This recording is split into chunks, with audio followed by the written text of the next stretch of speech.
WFH with two guys. Now here's Benny and Dennis. Dennis, I'm really glad you're here for this particular recording. Last time we had our guests that are on this particular episode, you were not unfortunately able to make it, but this was such an interesting conversation. I kept thinking, oh, wow, Dennis should be here for this one. Todd and Janet Gatewood with Bitcoin Ben's Crypto Club in Middle Tennessee. They are really approaching cryptocurrency education, the ability to really become part of this community. They're doing amazing things. And I think this is a really going to be a good conversation to have. Dennis, you don't have much experience in crypto, do you? I have none. So I'm going to be the novice, and I'm probably going to be asking some very basic, stupid questions, but probably where a lot of people are at that don't live in crypto. Hopefully I can represent you well as we have a discussion. Well, the great thing about cryptocurrency, and I know a lot of people, because I have a technology background, they have a tendency to believe that this is not for them. This is something that is only for people who kind of come from that background. And in fact, that's not the case. Janet, as a matter of fact, she's a real estate agent who is kind of gotten into this world. And, that's the kind of backgrounds that we have here. People who are just everyday, normal people who are really making amazing things happen. And so I want to welcome Janet and Todd to today's podcast. Thank you guys for coming today. Thanks, guys. We appreciate you having us. Yeah, thanks for having us back. Since we last talked, and when we did our initial recording, the new administration that we have here, and this is early 2025, there has been a lot of talk about what's been going on and what they were going to be doing for cryptocurrency and whatnot. Now, we're a few weeks in. We're still very early on in this administration. But can you guys talk a little bit about what you're seeing, or kind of what are the changes that might be happening as far as crypto today? I think what we're seeing is they're really laying the groundwork to prepare everyone for this. I think the reason he didn't come out of the gate, President Trump didn't come out of the gate and say Bitcoin and the strategic reserve, he created the working group, was to bring this more into the mainstream, work on regulations, work on getting everyone in place. I think they introduced the meme coins because we kept asking, why did they do a meme coin? Trump and Melania meme coins? What is that? Because meme coins are almost, in our opinion, kind of like gambling. You don't know how they're going to go. There's no utility. But I think what it is when you look at all the changes that are coming, like I want to say it was a lady with the SEC I heard this morning, and I was getting ready, so I didn't look at the names, but I was listening, and they were like, that doesn't even fall over our purview. So when you've got that going on, they're saying we're not regulating it.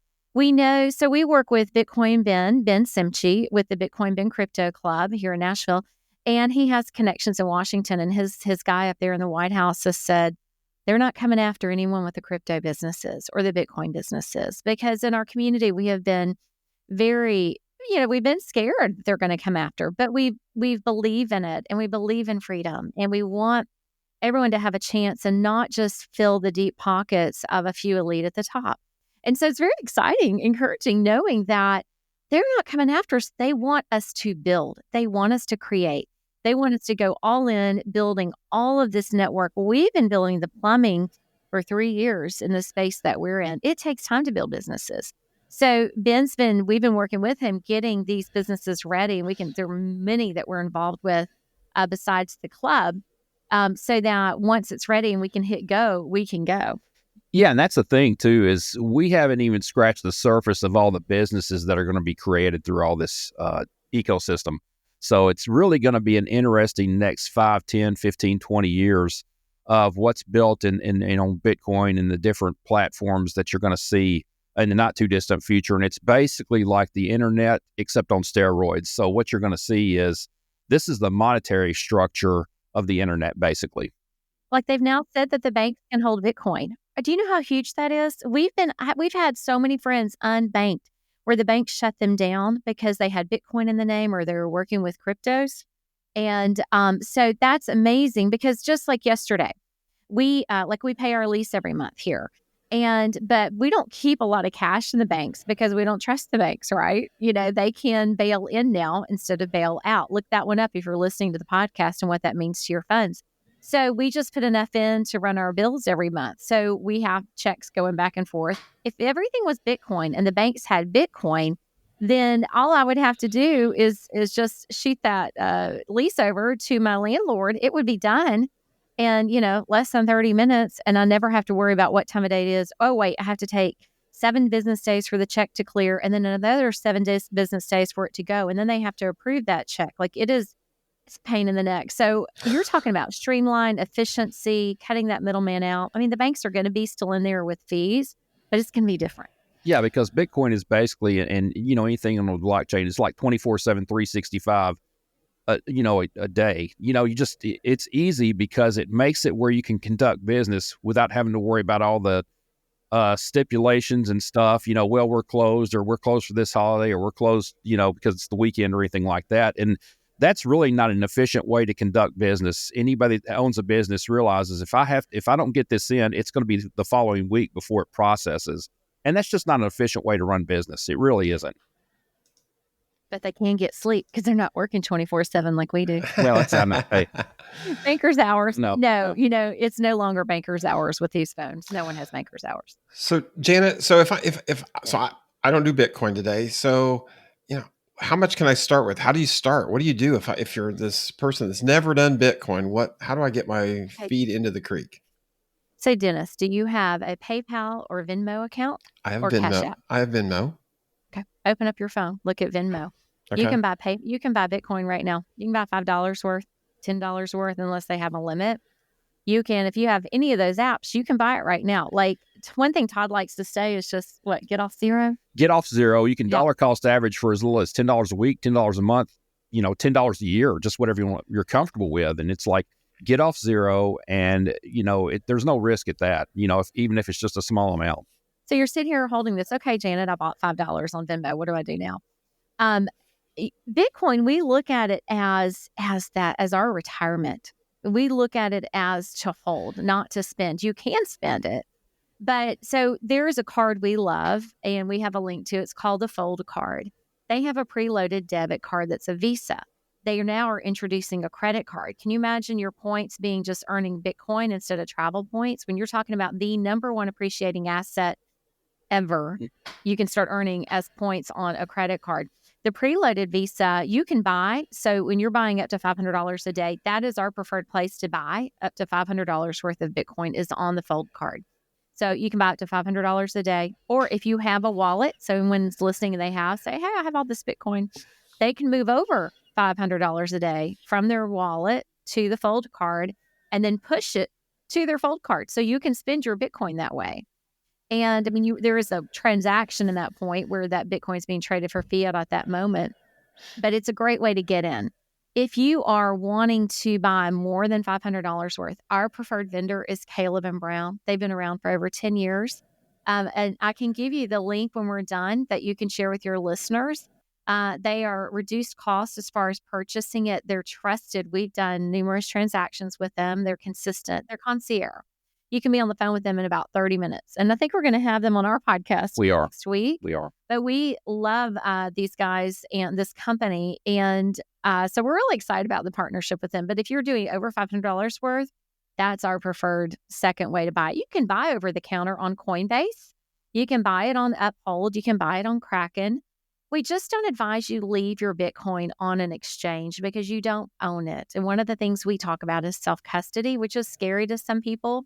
But when your money is sitting on an exchange, they can control it. They can stop it. They can take it. Something can happen to it. And I can go into the truck driver story.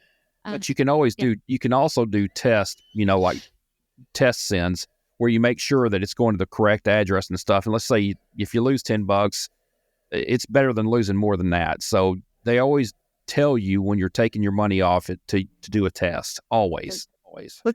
Let's pause there for a second so that, I know that for maybe this is something that Dennis would be kind of interested in. You talk about wallets, and when a wallet, it's a physical thing that I put in my driver's license, a picture of my kiddo, maybe a picture of my dog and whatnot. Is that the same thing? Are we talking about a wallet that I carry around? Imagine it like a secure computer file.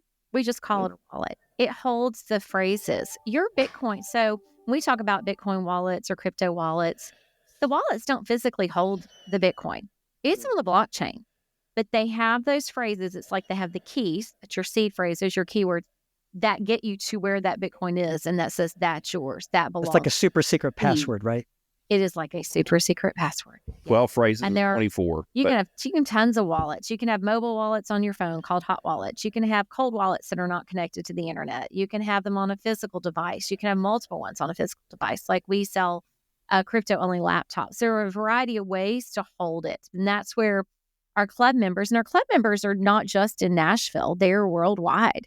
And we have these live classes twice a week, and they call in and we walk them through how to do that. We have consultants people can hire one-on-one to really help them through that process, because it's intimidating, can be, and overwhelming. It's going to get simple as the future progresses. Everything always does. Like nobody knows how to code, right? But you can build a website on GoDaddy and just click, oh, I like this picture and I like that font, and you're not coding. So I'm seeing we're going to have more simplicity in the future. And AI will play a big part in all this stuff too as we move forward. And that's the next level that we're going into as far as through Bitcoin and cryptocurrencies and things. You already have people setting up bots to do purchases when there's dips and in the price and everything. So I mean, it's like you're setting up your own personal financial person to do your own buys for you now. So over the next decade or so, you're going to see an immense amount of change in how people conduct business. It's on the way. Okay, so next stupid question so I go on here on Venmo and I buy $50. So it's in my wallet.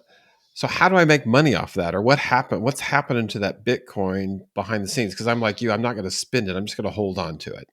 Yeah. So we are believers in the principle of hodling, HODL, hold on for dear life, because it really is a savings plan. Because it's a funny statement, but it's true, because you really don't want to give away the possibility of generational wealth. You want to be able what they call stack sats, which is an increment of a actual whole Bitcoin. It's a Satoshi. It's like change. It's like a quarter, nickel, dime type of thing. So you want to be able to hold on to that.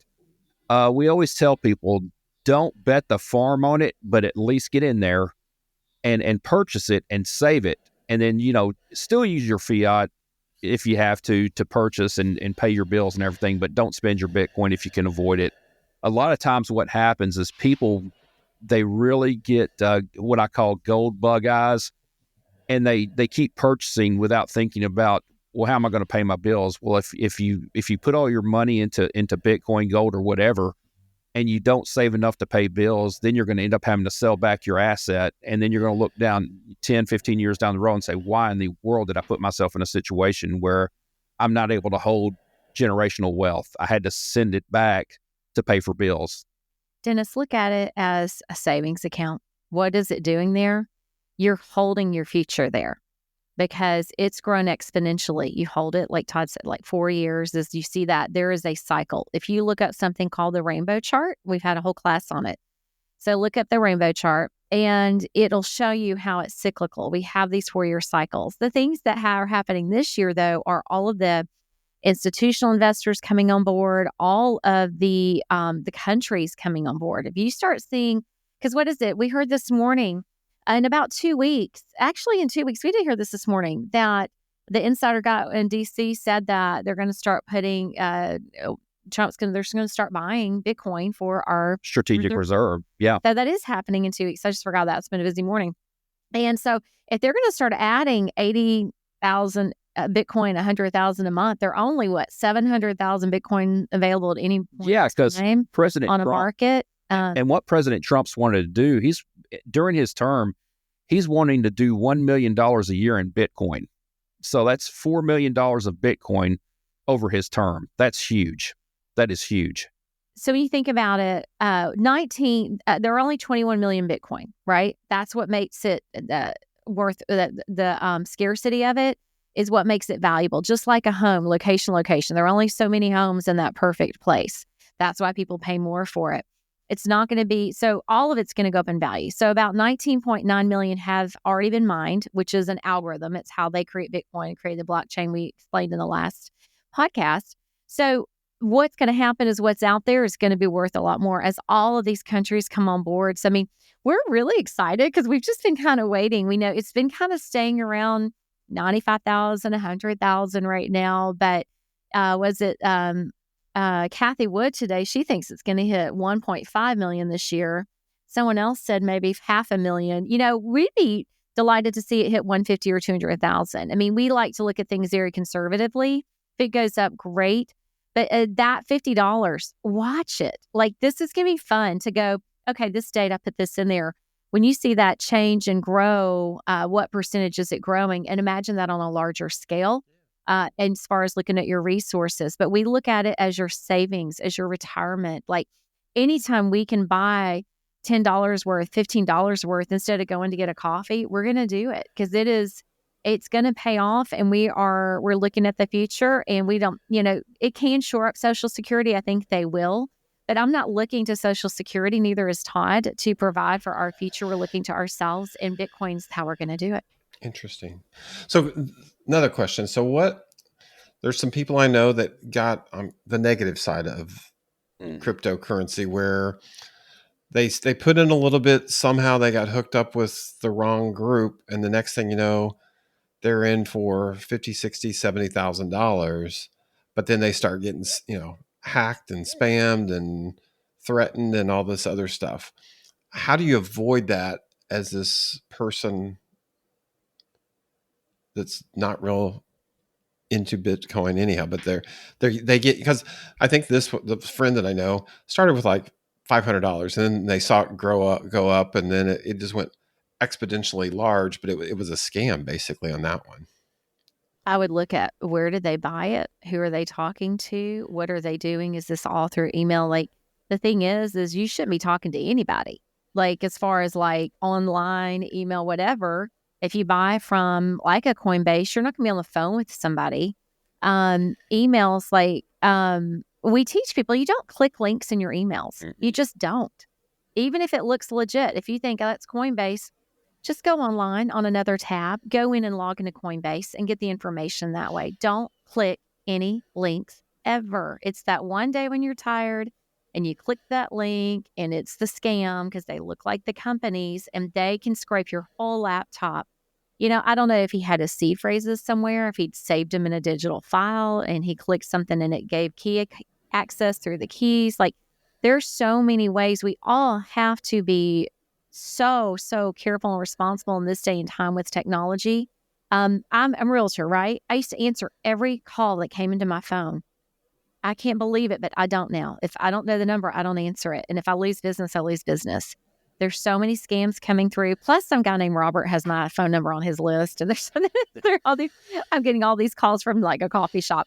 But what I'm trying to say is, if it's legitimate, they're going to leave a message or text me. And if they don't, then they don't.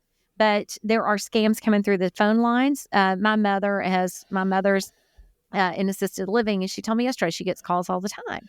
And I'm like, Mom, hang up. Just get off the phone. You don't know who they are. Don't answer it if you don't know who it is. So your friend that got scammed likely clicked a link, likely maybe gave his seed phrases out. Maybe he invested money with somebody that wasn't legit, that looked like a Coinbase. Like, so one of the things we teach is CoinGecko is a site we go to a lot.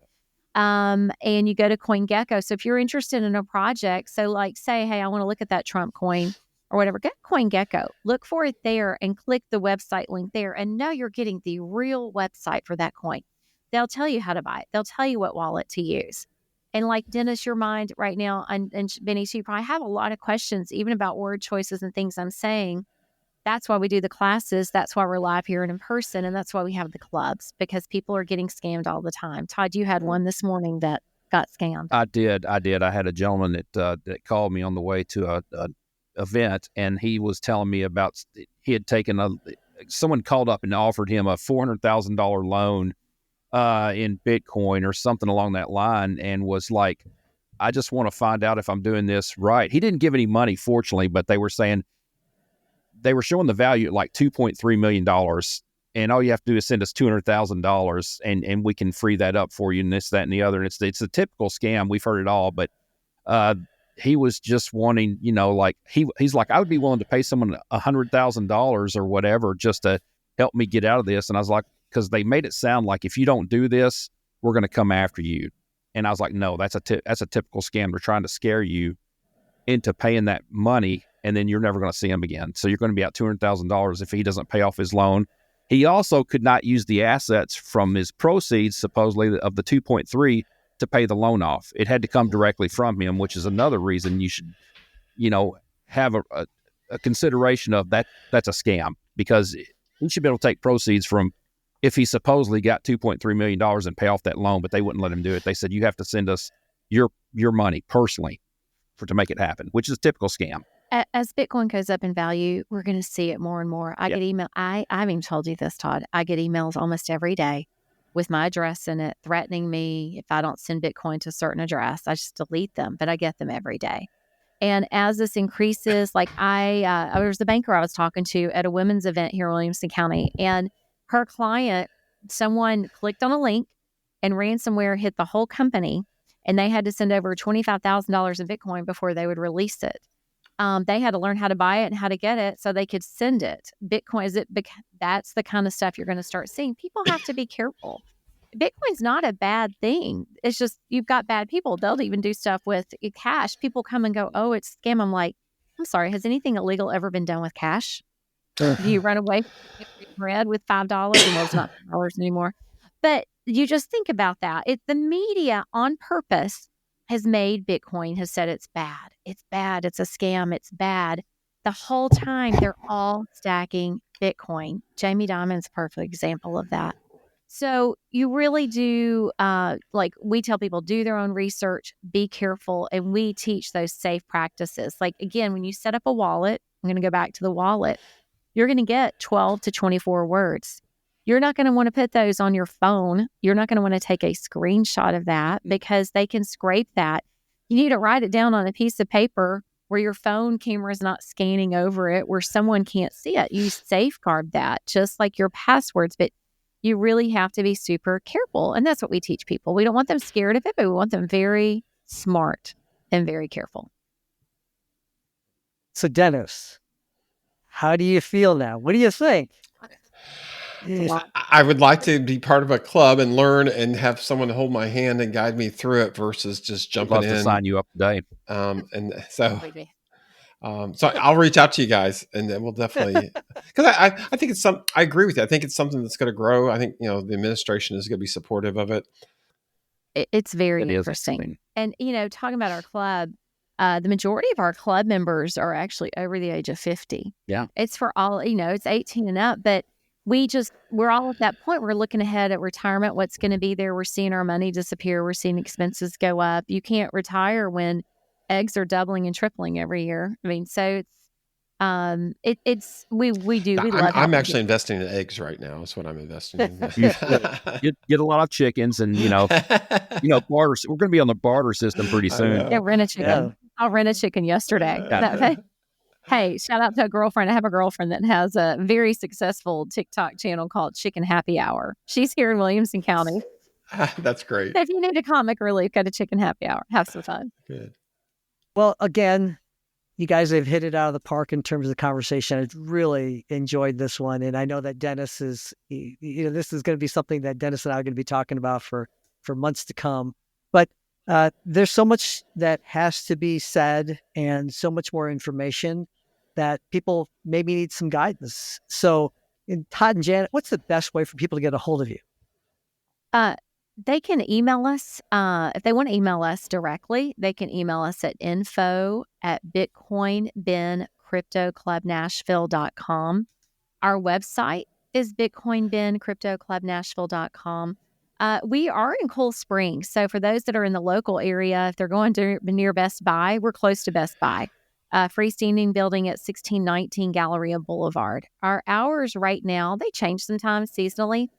They're Tuesday to Friday, 10 to 4, and Saturday, 11 to 4 Central Time here.